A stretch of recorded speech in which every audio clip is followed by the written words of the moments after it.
Thank you for the invitation and the opportunity to be here in this panel discussion.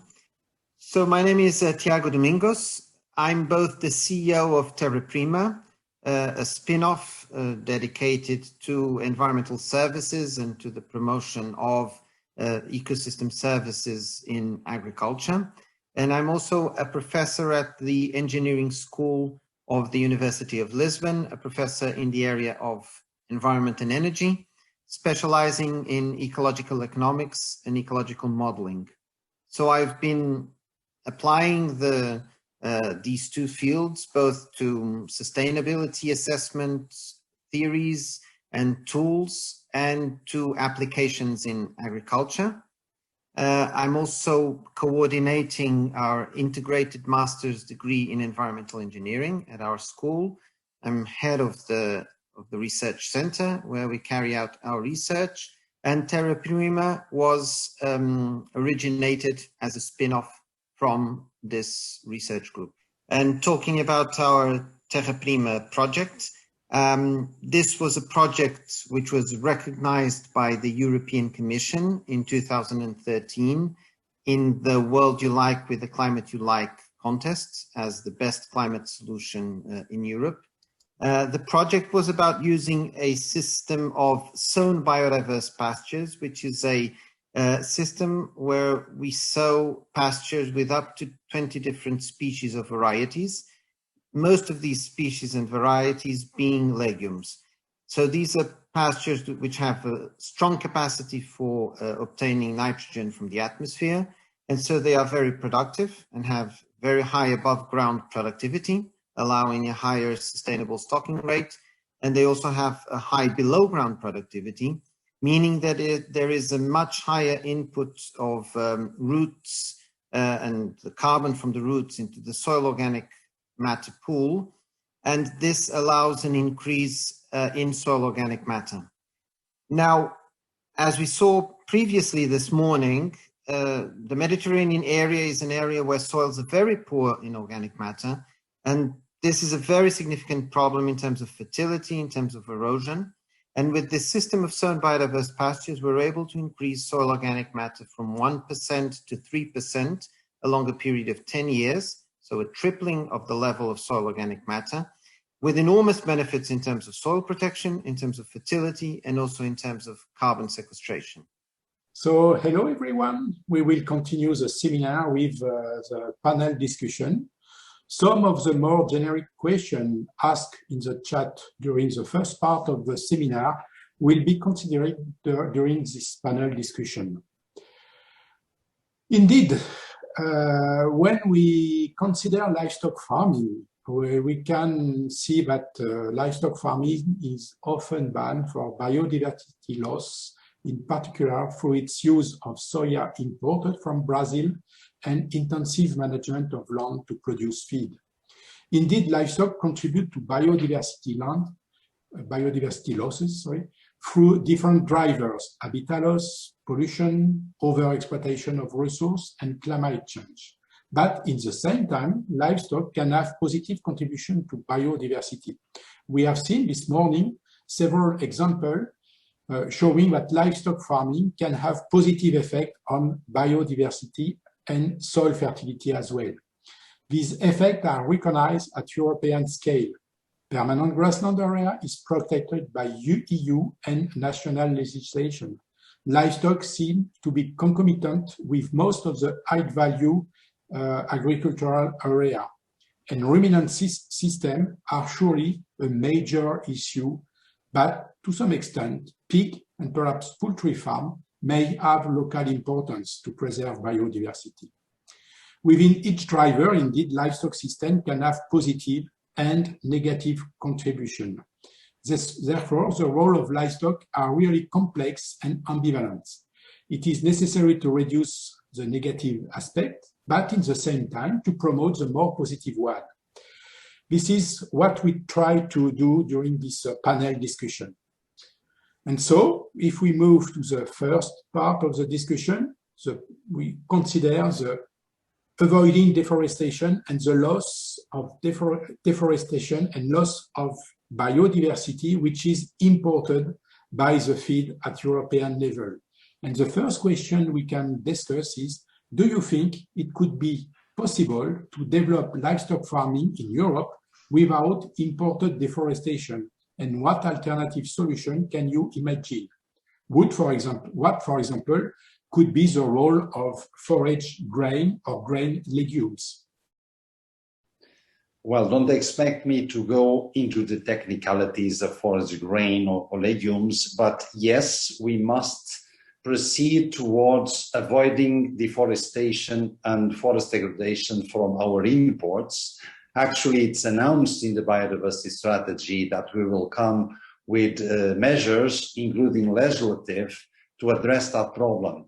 So the livestock farming will have to indeed evolve towards avoiding deforestation. I think the call for mixed farming and extensive livestock farming should be one of the solutions to address less need of feed imports that are linked to deforestation. Okay, so to avoid deforestation is in fact something that comes close to the Terra Prima project. So basically what we have in Europe is that we have protein deficiency. So we don't, overall in Europe, we don't produce enough protein for human consumption as is needed. And that's why we end up importing protein from abroad, and a large fraction of this protein comes with soy and beef from Latin America, and then namely associated, for example, with deforestation of the Amazon. So to avoid this, we have to increase our capacity for protein production in Europe, and to do it in the most sustainable way possible, we need to focus on legumes, and legumes in two approaches. On the one hand, we need legume grains for direct human consumption, and this is certainly a very important component. Also, coupled with what has already been talked about this morning in terms of diet changes, and we should have some decrease in the consumption of meat and the partial replacement of meat as a source of protein by legume grains.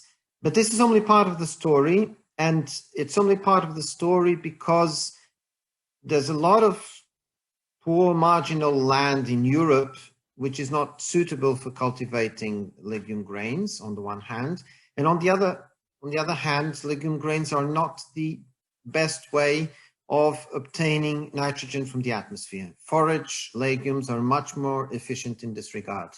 And so certainly a very important component of increasing the protein production capacity in Europe is to have a massive expansion of the use of legumes in pastures, and then through this much bigger nitrogen acquisition capacity, have the production of livestock products rich in protein, milk and meat, where the protein for these products comes from the nitrogen fixed by forage legumes.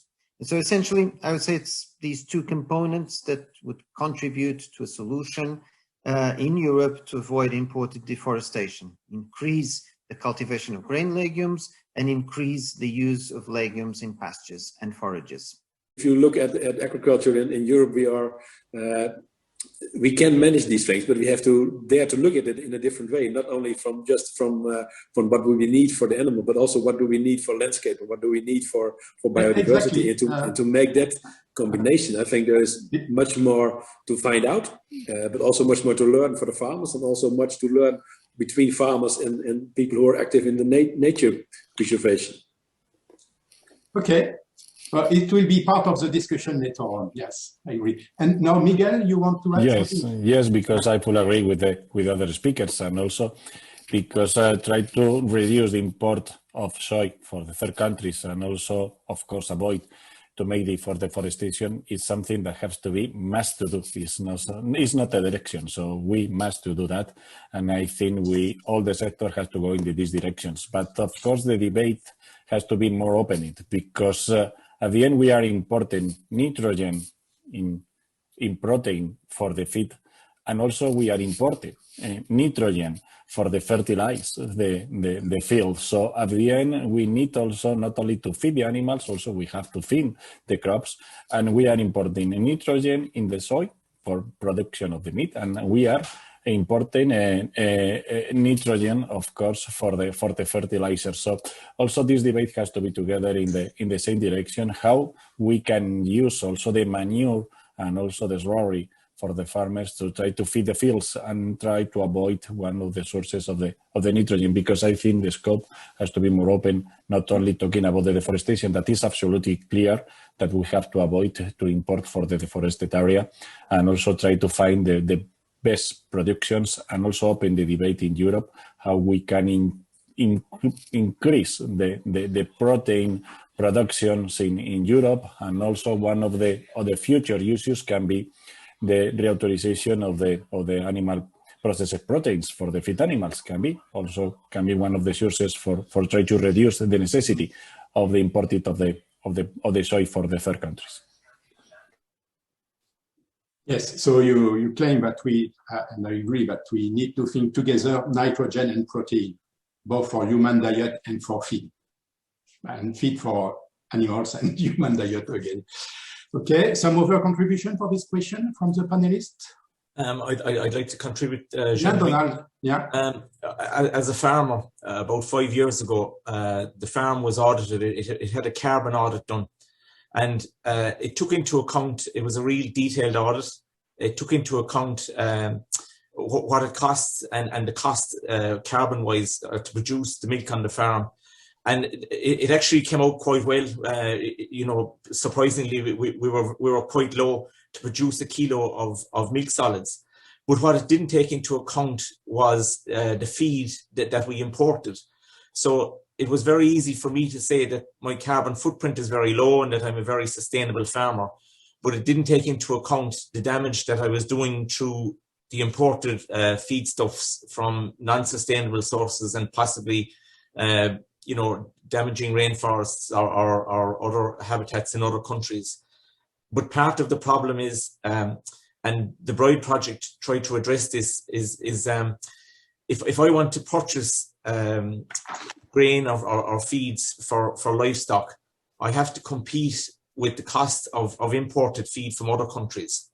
And my neighbour is a cereal farmer, but I may not be able to buy the cereals from him, because it's possibly cheaper to import them from other countries through the merchant that I buy the feedstuffs from. So this is a problem in that it's more than just wanting to. I think farmers will support farmers, but it ultimately comes down to the cost of imported feed versus the cost of producing feed at home. Okay. So we will move to the next question. My concern is what are the best strategy to achieve the production objective, because we still have some production objective when we deal with livestock, while maximizing biodiversity in a given agricultural landscape. We can cultivate the entire area with practice, with the objective to seek to reconcile production and biodiversity at the plot level or at the farm level, which is called the land sharing strategy. Conversely, we can also imagine to intensify the production on small fraction of the landscape to return the rest as wild nature. This is called the land sparing strategy. The idea is to rewilding raise formidable, but this rewilding can raise some question, and intensification also raise some question for sure. So my question is first for Umberto again. What is the Commission position on this issue? Because by promoting at least 10% of area for nature, it seems that the farm to fork strategy, to some extent, prefer the land sparing strategy. But during your talk, you insist a lot about the extensive farming system based with ruminant, and it is part of a land sharing approach. Again, many presentations this morning from the farmers work at the farm level, and they are in the land sharing strategy.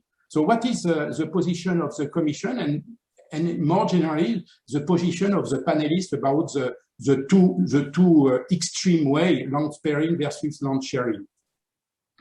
Thank you, Jean-Louis. I won't speak for the whole of the Commission, but I can give you some hints about to explain what are the goals in the biodiversity strategy, in farm to fork strategy versus the issue of land sparing you referred to. Let me make one distinction. It's not an issue of either or. There's room for both approaches. To give an example on the side of land sparing, we do aim to have 30% of the European land protected by 2030. But of course, 30% protected areas does not mean no agricultural activity. We have a lot of very welcome agricultural activity in protected areas. But within this 30%, we do aim to have 1/3 of that as strict protection. What we mean by that, well, is where ecological processes are left essentially undisturbed. But still here, if we've heard, grasslands to remain as grasslands, they do need interference. And in many places, it's a human-led interference. So even on this description, there may be the need for human intervention to ensure that ecological processes remain essentially undisturbed. Now, another 10% is the goal in the biodiversity strategy to bring back 10% of landscape features into agricultural land because they were lost extensively. And we've heard from the presentation, for instance, of Donald's, our landscape features, ponds, edges, tree rows, flower strips, etc., they can be brought into farmland with a clear advantage for nature and biodiversity, locally for sure, but also often advantages also for productivity because of these side effects of ecosystem services, pollination to begin with, soil protection and so forth. So in a nutshell, we are not saying that we must go rewilding everywhere or nowhere. There's room for everything within Europe. And certainly there are parts of the territory which can benefit from bringing in wild animals to provide a service that human-led livestock is not providing any longer, while we can, wherever we have livestock farming, have some more elements of nature coming in to help not only the production as such, but also this other production that is now required, which is landscape, nature, biodiversity, soil. Thank you. Very clear, yes. Other comment on this aspect, land sharing, land sparing? I would like to add something. I think it's yes, Alex. Yeah, it's a discussion of two ends who are very wide apart. Well, I think just what said, there is room in the EU for both, and I think we need both.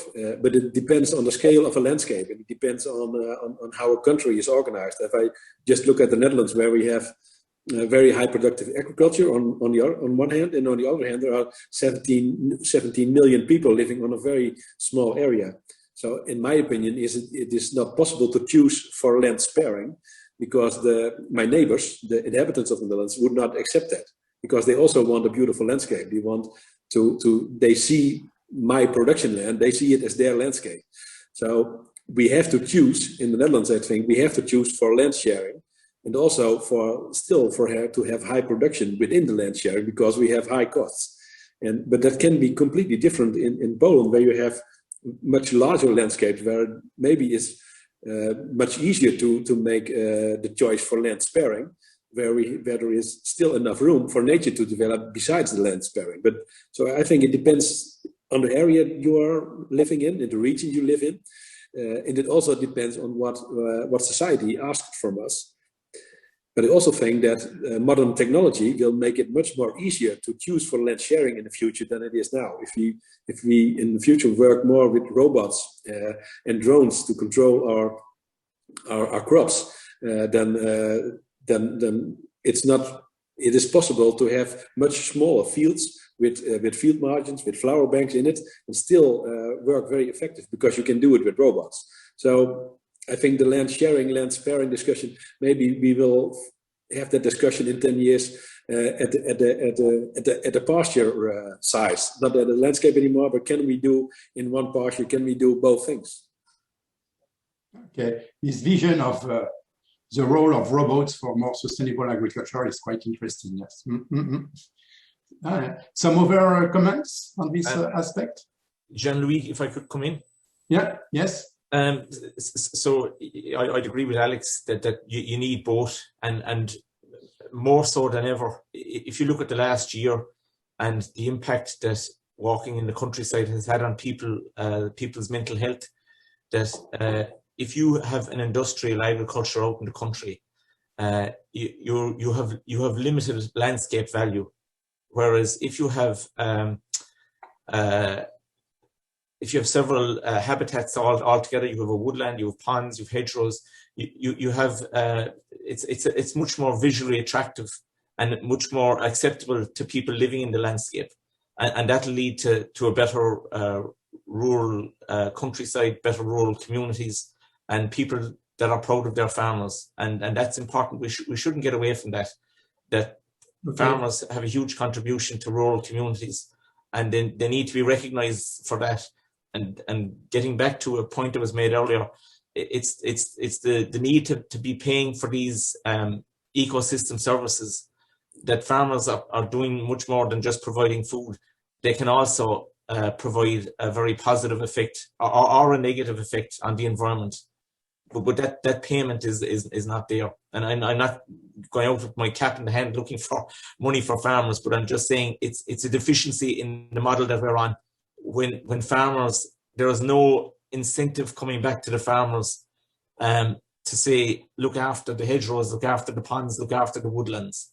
That incentive needs to come back from the consumer through the processor to the farmer. It's a two-way thing. Thank you. Okay. Jean-Louis, can I? Yes, for sure. So yeah, I think I agree with essentially almost everything that has been said up to now. One thing that I'd like to emphasize, well, and it's related to what people have been saying, is the issue of scale.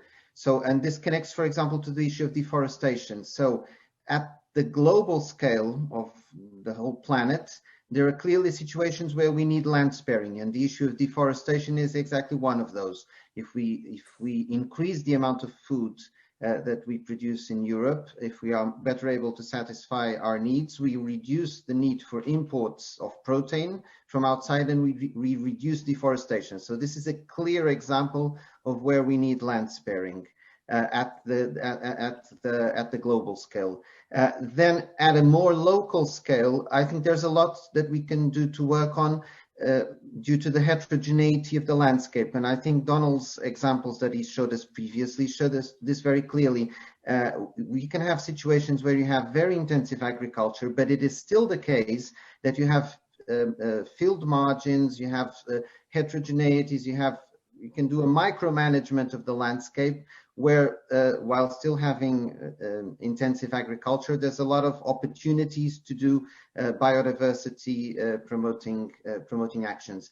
Then what Alex mentioned about technology, I think that's absolutely critical, because even intensive agriculture, I think what we aren't thinking about yet is that for now we're thinking about using technology in intensive agriculture to do very well, let's say it, the way intensive agriculture has been done, which is you have a monoculture, you do precision irrigation, you do precision application of nitrogen, and that's great. So that's what people are typically calling agriculture sustainable intensification. But we have to think that with big data, with remote sensing, with metagenomics, with our increased and massive understanding of the ecology of agricultural systems, we can think about doing ecological intensification, where it's very intensive, but we're managing not just the nitrogen and the water, we're also managing the microbiology of the soil, we're managing, so we're precision managing the ecology of the system. So my point is that in the future, we can think about, even if we're doing land sparing, we can think that the agriculture intensive areas are also managed in an ecologically intelligent way.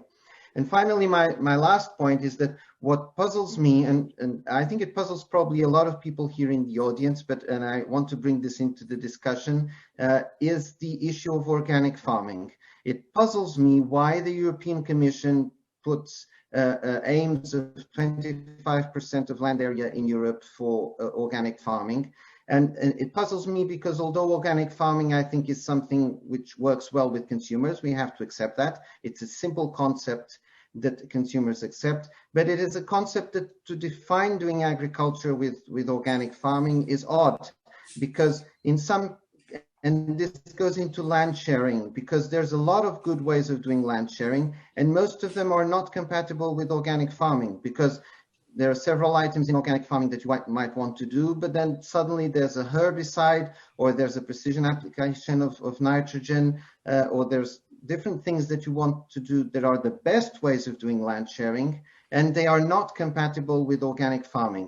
And so I really cannot understand, and I'd like to introduce this into the debate also, I really cannot understand this aim, this policy aim of the European Union of setting a land share of Europe with organic farming, especially in coming back to my initial point, thinking that we need land sparing on the global scale. We need Europe to produce so that it doesn't import deforestation. And so why at the same time are we aiming for policy targets in terms of organic farming? Yes, I only want to include another issue on the debate, because I fully agree that we have to try to integrate the countryside and also the farmers and the society, and also that also the farms and our agriculture have to be a part of the countryside for the rest of the society. And we must do that because there are different problems depending on the countries and also depend on the region. So, and one of the problems, for example, that we have in Spain is the depopulation of the people in the countryside. So in the rural area, the people live the rural area, and also we think that as we increase the technology in agriculture for all the land works is going to be to reduce more and more the people in the rural areas. So maybe try the solution to go ahead in the livestock production, something like that.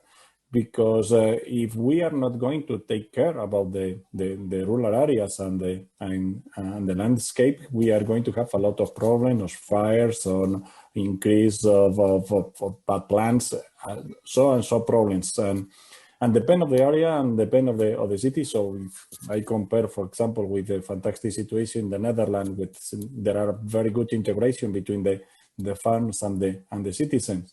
When I see this situation from Spain, that we have moved so far the funds for the people to try to avoid any problems, and right now we feel that we are absolutely disconnected, and now we have a huge problem with the reduce of the people of the rural area and the population in much areas in Spain. Okay. The last comment on this question. May I react to the question of Tiago on organic farming, maybe? Yes. Yes, okay, sure. Because that's one target, both in the biodiversity strategy and the farm to fork strategy. And why is it there? First, it's not because organic farming is the silver bullet and that everything would necessarily need to become organic, but it's pretty well proven scientifically that organic farming, first, it is one of the best regulated agroecological practices, one could say. And second, is very well demonstrated that it delivers better for nature. Thirdly, there's also, I think many Europeans, when they think of quality food, they somehow think of natural food, whatever that means for them. And for many, organic farming brings in the sense of more natural food.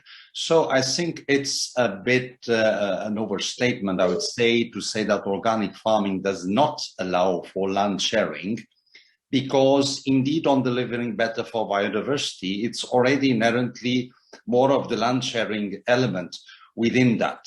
And I would bring in another element, which is I very much agree on this issue of an ecological intensification that can tap from technology by such. I think robots, drones, whatever else, satellites can all help us for a more sustainable agriculture, including from an ecological perspective. And this is my point, I do believe that precision farming can also evolve to tackle, absorb, and deliver nature-based solutions in agriculture fields. You can easily imagine the drone bringing the right parasite to deal with a pest, to give a simplistic example, or a robot mechanically removing weeds instead of herbicides. So in a nutshell, I see no incompatibility whatsoever on organic farming and these goals of a more ecological agriculture, including from land sharing. Thank you. Jean-Louis, sorry, can I ask? Yes, Jaco. Can I ask a question to Umberto? And my question would be, I understand that, and I fully understand that the policy support for organic farming coming from the fact that it is a well-defined concept, well accepted and recognizable by consumers. But the point I would put, and of course you cannot speak for the European Commission, but the issue I put in the medium term is, if we are capable of developing an agroecology system completely science-based, which is what organic farming is not originally, because organic farming originally is not a science-based concept. It's a philosophical concept which says everything which is natural is good, everything which is synthetic is bad.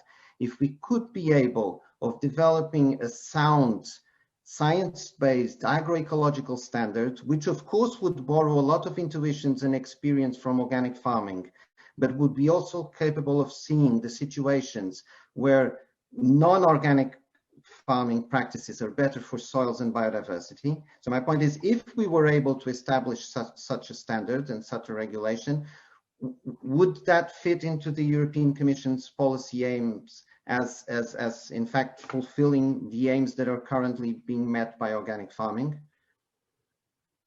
Yes, absolutely. If you read the biodiversity strategy, it actually aims to foster agroecology practices, agroforestry, silvopastoralism in general, of which one specific case is organic farming, for which there is a target. I would doubt that we can say that nowadays organic farming is not science-based. That's a loss of scientific research around organic and on solving some problems that organic farming does have, as also applies to wider agroecology. So in essence, our view is that within what you refer to as agroecology, a special slice is organic farming, but all the rest, let's say the wider transition to more agroecological approaches everywhere, putting the cursor closer to nature deliverers and more far away from chemical inputs and all the drawbacks they may have, is what we have in mind as Commission, I would say, yeah. Okay, so quite interesting discussion. Sorry, but we are very short in time, so we move on the next subject. Indeed, we discuss a lot about, still a lot about diversity of livestock and livestock production system, about agroecological and organic livestock system. Perhaps just one question on this aspect on biodiversity and the role of livestock. This morning, we have a good example showing that both ruminant, but also pigs, or perhaps poultry also, can manage biodiversity on a large landscape, but it is very low producing system compared to the amount of meat we need to milk we need to produce at European level, even if we have a transition in our diet. So perhaps one aspect also could be how we can manage more intensive and much more extensive system in such a way we can have a global sustainability of our food system, but not necessarily a total sustainability on each farm at European level. What is the balance between these two approaches also? I think, yes, Miguel? I think to try to have a common point is to try to increase the innovation and also the real and applicable techniques to try to improve it. For example, the example that I saw, that is the Iberico ecosystem, is so traditional, but is very limited for a short number of animals, and also the efficiency of this system is very poor. So for me, the most important that we have to have on mind, also for the people that are produce food for the humans, is to try to to be as more efficiencies as we can. So, for example, when we are talking about the different kinds of pig production produced in organic production or in conventional productions, the feed conversion rate in a conventional production can be 2.3, 2.5. In organic is 3.5, 3.7. So the waste of the resources is a lot. So we have to include and increase the innovation and the technology to try to improve the kind of system, because at the end, have to go to the same direction, be more efficiency to try to spend as less as the resources that we can, and to produce the most quality of the products. The real quality of the products, because when we are talking about emotionals of the peoples, of course, there are so much marketing and so much misunderstanding for the people that is so much problematic for the individual farmer. If you are an individual farmer, this kind of ethics and emotionals for the consumers is very far for you. You are going to produce a very quality products, and also with a sustainability. Well, it's clear. But I think it's more important to try to make innovation and applicable products for the farming. Okay, some other comments on this point? No. No, maybe Alex, yes. Alex, yes. Maybe one thing. I think it's a hard discussion, because we are not used to focus on that area very much from agriculture. I think maybe an example from my own farm. When I became a farmer 30 years ago, we used about 400 kilos of fertilizer, nitrogen, on our pastures, on our grasslands. Nowadays we only use 150 kilo fertilizer. And I think the amount of grass that we grow now is more than it was 30 years ago. Why did it happen? Because there was regulations about how to use fertilizers and how to use your own manure. So it forced me to think about how I work with my land. And I think for the future, we need to focus on, if you set goals for farmers, they will work on it. And if you look at how intensively can you use your land, and is it good or bad? I don't think it is good or bad. We have to just find out the best way to reach our goals. If we want to have low impact on the environment, then it sounds, on the one hand, it sounds very great to have very high industrial agriculture, because we have a very low impact per kilo product we produce. But if you make another example, and you look at the waste you have per hectare where you produce the food, then it's probably much higher. So it depends much more where you're looking at. And I think we need to look more in what kind of agriculture do we need in the future, and how much food do we need to produce, and how do we want to produce it. And I think we can learn a lot from the past, but the main thing we learned from the past is that we are able to have to make great changes in the way we farm if we are having the right tools and the right goals we have to aim for. And I think a goal like 25% of organic farming is not the right goal to set for every farmer. It should, if you want to have the right goal for the farmer, you'll say, well, we need a lot of food in Europe, and we have to produce it in such a way that we do not harm the environment, and we want to produce much of the food themselves. And what do we need then to reach that level of farming? And we have techniques there, we have the quality of the farmers there, and we need society to support both things, I think. Okay. So if there is no more comment on this, we will move to the next point about the method to assess the service of livestock for biodiversity. Because today life cycle analysis consider mainly nutrient flows, nitrogen, phosphorus, greenhouse gas, in relation to kg of product. But in fact, in order to consider long-term sustainability, which is the role of biodiversity and soil fertility, at least. So it's clear that life cycle analysis today help us to find solution to some aspect of sustainability, but not to all aspects.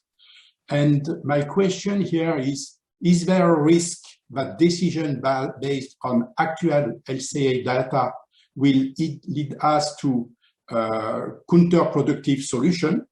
For example, when we consider ruminant, we can reduce ruminant because they produce greenhouse gas, but we just forget that they use grassland. And do you think that we can develop quite rapidly indicators and methods to help the actors and the actors of the sectors, stakeholders, and public decision makers to take good decision from a holistic view of the performance of the system, not only flow measurement and loss of flow, but also the preservation of biodiversity and preservation of soil fertility or increasing soil fertility. What is our vision on this? We show this morning a good presentation showing that it's perhaps not so difficult to define good indicators for biodiversity, at least at farm level. Alex, you want to? Well, I was thinking about in the Netherlands, we are in the dairy farming, we are developing a biodiversity monitor dairy farming, and it works with 7 critical performance indicators that has the aim to give an overall view on the biodiversity, but in a broad way on farm level, and we take into account not only what the farmer is doing on his farm on biodiversity, but it's also about CO2, it's about nitrogen. It also includes that we also have a critical performance indicator about the amount of protein that you raise on your own farm. So if you have a lot of protein on your own farm, you don't have to buy it from Brazil or South America.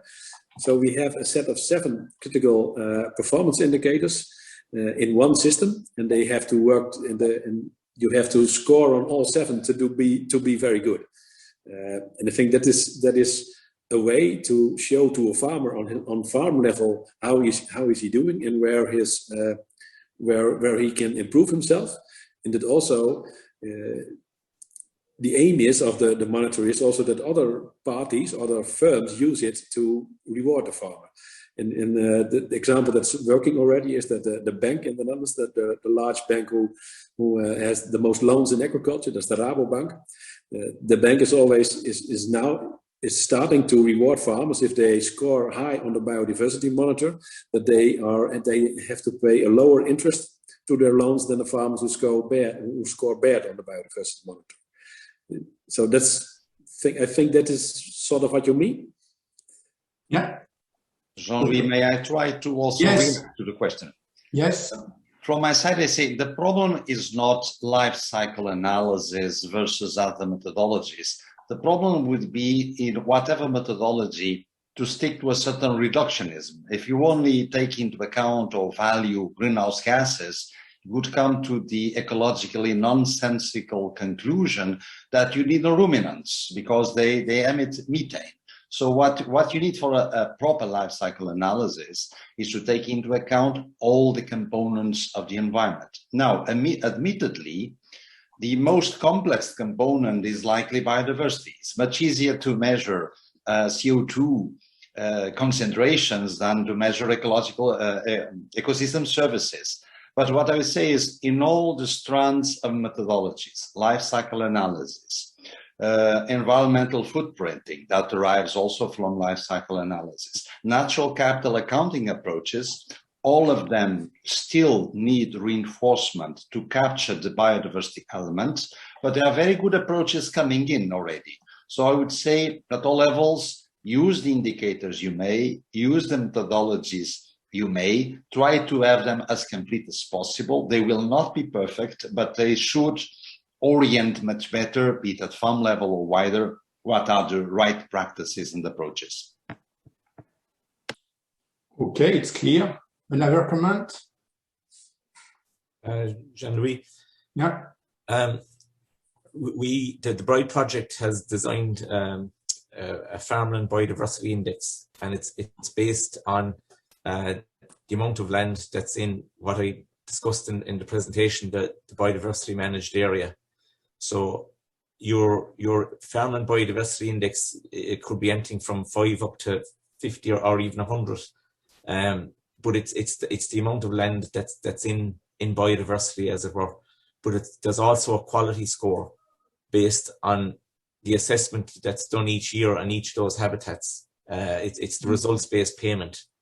So each farm has a biodiversity index based on the quantity and the quality of the biodiversity in each farm, and it's comparable between farms and between enterprises, and it's ultimately where we'd like to go with this is to the consumer.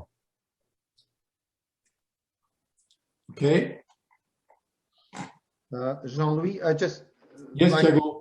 I mean, agreeing with emphasizing also what Humberto has mentioned, that it's much more difficult to deal with biodiversity than with greenhouse gases, and so that's an issue to be able to apply these practices. But again, seeing the example that Donald showed us and similar examples which are around, I'd like to bring in again the issue of technology and big data. The issue is that we have, namely with remote sensing, we have more and more capabilities of, in a reasonably cost-effective way, controlling several of these practices. And so remote sensing combined with adequate decision support systems for farmers, I don't think we have them ready yet, but I think we could have them soon. In contrast to, for example, with greenhouse gases, where, for example, Prima we already have a tool that calculates greenhouse gas emissions at the farm and in life cycle, and so allows us, even in fact, coming back to something that Humberto said, it allows us to look at the trade-off in ruminants, the trade-off between what you avoid in terms of life cycle impacts versus what you gain at the farm. And again, I think it was Donald that mentioned this, that he had a very good carbon performance, but that was only looking at the farm. So you clearly need the life cycle assessment to see what's going on outside the farm. But at Terra Prima, we already have that for the life cycle assessment for carbon. For biodiversity, I think it's in the next few years we can expect to have viable solutions very much based on remote sensing. I don't think we have them right now. Okay.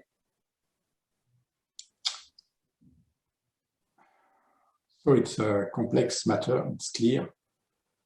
And the last aspect I want to stress this morning is about the role of public policies and perhaps also the role of markets for achieving a transition to more sustainable livestock farming system. It's clear that we have a lot of demand for the farmers, more biodiversity, less greenhouse gas emission, more extensive system, and so on. But in the same time, we need to maintain or even to increase the income for the farmers in a context where perhaps the consumption of meat will slightly decrease in Europe, but also in a context where part of the European population has not enough money to buy good product. So it is also a problem. So what kind of reward we can offer to the farmers if they want to change their system? How we can help to reintroduce perhaps livestock in some area where it had disappeared since decade? Is it sustainable? What will be the role of eco-scheme in next CAP?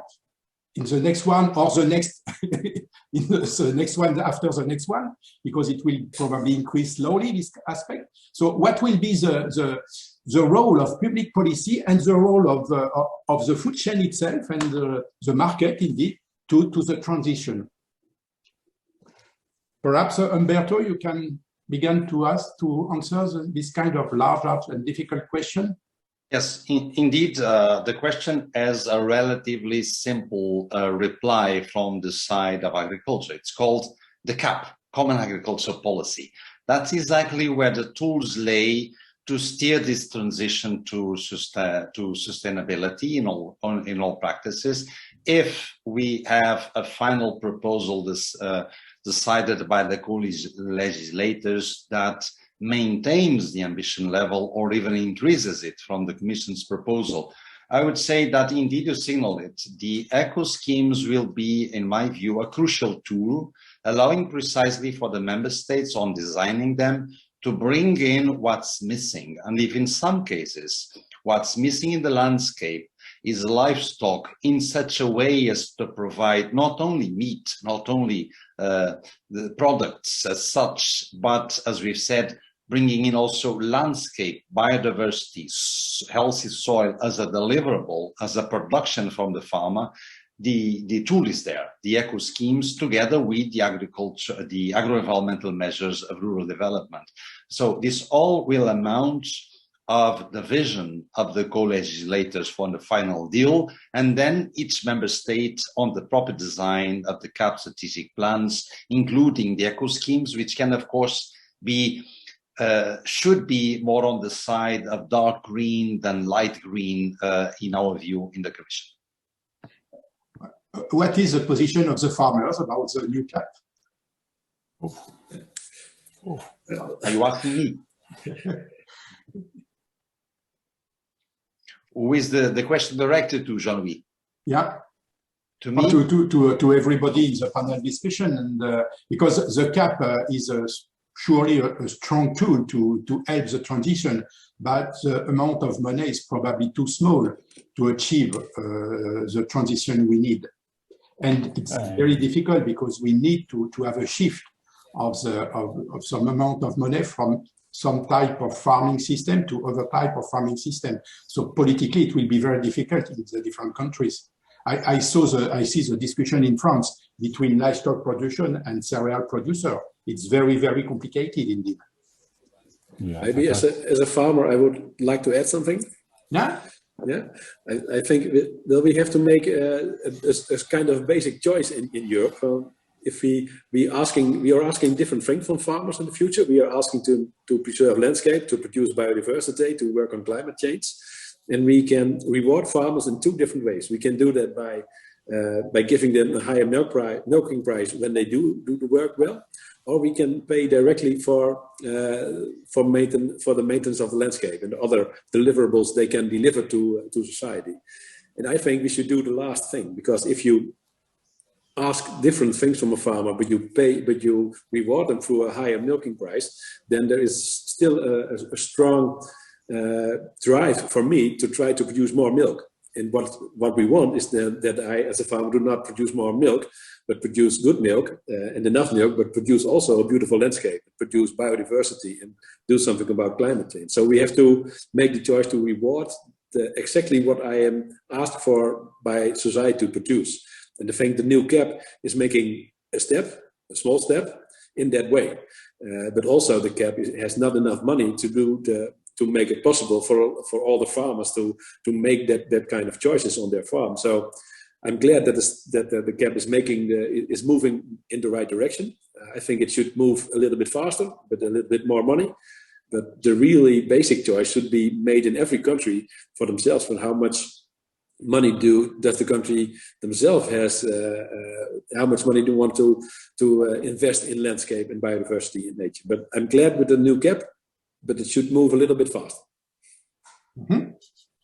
Other comments? Miguel? Yes, I would like also to add some things, because of course for the CAP, for the CAP, there are not all the farmers are happy with the new CAP. I think, of course, there are the problem that if you would like to make change by law, it's going to be more difficult for the farmers, because at the end we are a traditional sector and the change has to be making slowly. And also, if we would like to real promote this change, you have to increase the quantity of the money, of course. If not, there are not any results, and at the end is going to be a lot of farmers that are going to be against of the change. For the pig sector, as you know, we have not any direct payment for the CAP, so I'm not really involved in the CAP, and I really believe more in the global market. And regarding your question, when we are talking about what is the evolution, for my side, of course, all the direction of the production have to be driving for the market and the consumer. So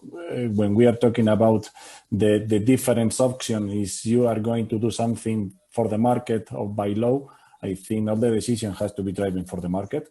And then the government and also the European Commission have to put the ways and also the legislative ways to try to harmonize. When we are talking to produce and we are going to produce something, have to be harmonized to avoid any misunderstanding and also to prevent the fraud, because I think this is the biggest problem that we have as farmer. If you would like to produce something different with a high value on a very good quality. So at the end, it has to be managed for the consumer, but the government and also the legislation have to laying down the rules to be sure that everyone is making in the same direction. And how we can promote the further steps and to try to make something more important, of course, is the CAP. The CAP is the only way. And also one of the options can be the eco scheme. But there are another ones, so not only the eco scheme. So there are another option that we can use for the farmers to try to promote the evolution and the change in the way that we are produced, not only in farm levels, also with the livestock. So from my point of view, of course, we are, and all the livestock and the farming sector, we are working for our consumers, and we are working not only for produce the food, also for satisfy what is the necessities and what is the demands that they are making for the farmers, and we have to satisfy and to comply with everything. Okay, I think it's time to stop. There is a lot of questions in the chat. We cannot. Yes, Thiago, you want just to add some few words? No? Yes? There's still time, yes. Yes, 1 minute. Okay, yeah, maybe just put a bit here, just two topics. One here is an issue which is very important for Portugal and maybe other Mediterranean areas, which is the place where we most dramatically need to introduce livestock are places where there is no livestock right now. So we have large areas in Portugal which are now completely occupied by forests and shrubs, and which have led to the very big fires like in 2017, when more than 100 people died. So you all heard of that. So we have a very serious problem with fires in Portugal, and clearly reintroducing livestock into the landscape is a fundamental solution, but it is a hard solution because we're in situations where we no longer have the rural communities there with the minimum activity. And so my point is, we need the eco schemes, but at least for the case of Portugal, we need integrated rural development operations which bring in the people and then pay them to do things. And so that's something that I would like to stress. We, at least in some situations, we need something, we need a whole social infrastructure besides just paying, which is necessary, of course.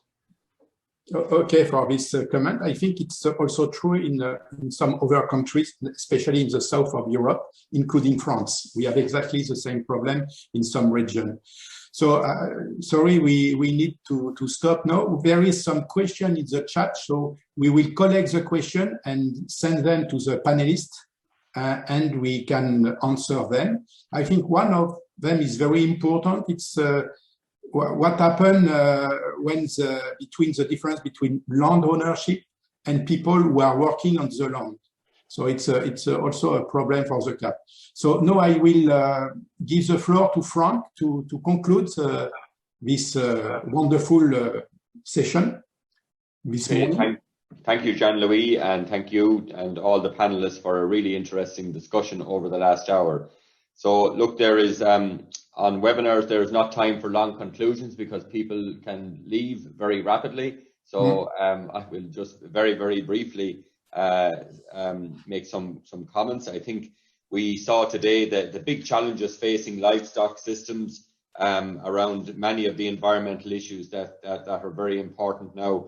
And I suppose those challenges are particularly difficult for intensive livestock enterprises, but also some of the same challenges face cropping systems. And our focus today was on biodiversity, which is one of those challenges and the role that livestock can play. And I think we saw today that the importance of animal manures for soil health and organic matter and soil carbon content. We saw that livestock systems are very important for the maintenance of grasslands, both intensive or managed grasslands and extensive grasslands. And we also saw that you can have highly productive pastures or grasslands that still have high biodiversity. We discussed the land sharing versus land sparing approaches, and I think the speakers suggested that we need both. It's not one or the other, that both have a role to play.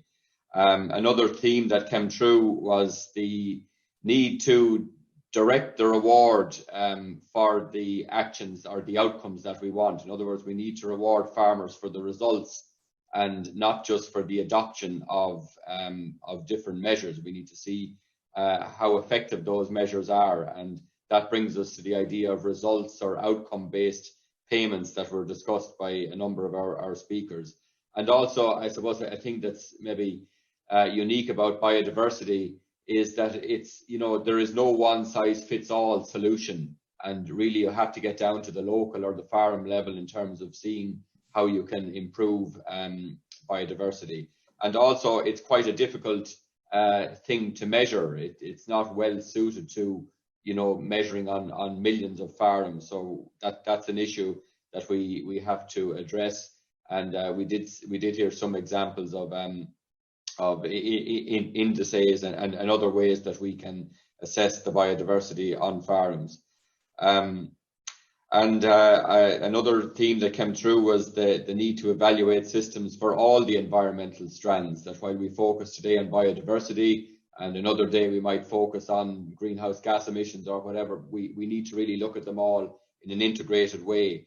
And I suppose, you know, we also need, when we're looking at systems in that integrated way, to very much consider the impact on farmer incomes, because if we don't have viable farms, well, then we won't have farming and food production. So there are some of the themes that came across in what I think has been a really interesting webinar this morning. And I would like to thank all the speakers who contributed this morning, in particularly Humberto. I know you're really busy, Humberto, so thank you very much for staying with us for the whole morning. And also to all our other panelists, and to Jean-Louis for moderating the panel discussion. We will put a report of the webinar up on our website, and hopefully we will also be able to put a recording. Some people were asking about that. We just have to check about that. And the final thing I would like to say is that you know, biodiversity and the role that livestock can play was our theme for 2020. Our theme now for this year, 2021, is going beyond the feed versus food competition, and crops and animals together to address food and nutrition security. So really, you know, it is closely related to what we talked about this morning in terms of integrating crops and livestock, and that's our theme for this year. And we will have a one-day symposium on that theme at the EAAP meeting in Davos, at least hopefully in Davos and not virtually, on the 30th of August. And then we will have a seminar on that topic in November, again, hopefully a live seminar in Brussels. So with that, I'll bring this webinar to a close. I hope you have enjoyed it. Thanks very much to the attendees for your contributions all morning. There was certainly a very interesting discourse in the chat, and we had, for most of the morning, we had close to 200 people online, and that is a really good attendance. So I think people must have enjoyed the session. So thank you to everybody for your contributions, and we'll see you again soon, hopefully. Bye bye.